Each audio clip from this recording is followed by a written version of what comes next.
Les bûcherons sont à pied d'œuvre. Sur cette parcelle de l'agglomération d'Annecy, 200 mètres cubes de bois à couper. Vas-y, coupe encore. Pour moitié, des épicéas malades. Et ils sont secs et ils sont pourris, ils sont tout pourris. Moi je trouve que c'est exceptionnel depuis le temps que je fais ce métier. J'ai jamais vu des arbres dans des états pareils. Le responsable, le scolite, un petit insecte très invasif. Et là on voit effectivement le travail sous l'écorce, c'est complètement miné de galeries de scolytes.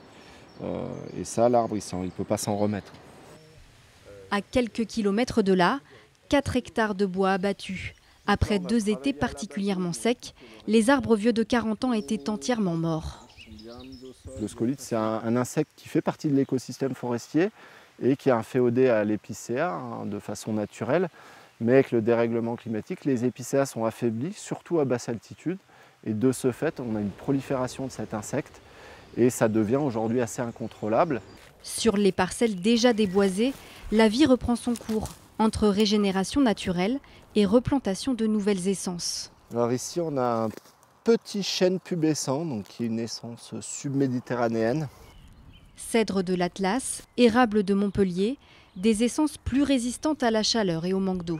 On a pris le parti pris d'être assez volontariste sur une dynamique de migration des espèces. Donc nous, ce qu'on fait, c'est pratiquer une migration assistée. Parce que si on devait laisser faire la nature toute seule, elle mettrait des centaines d'années à faire migrer les arbres du sud vers le nord. Et le dérèglement climatique va plus vite que ça avec les projections climatiques qu'on a. Donc on se doit d'accélérer un petit peu le mouvement où c'est nécessaire. Un pari sur l'avenir. Ici, il faudra 70 ans à la forêt pour retrouver toute sa grandeur.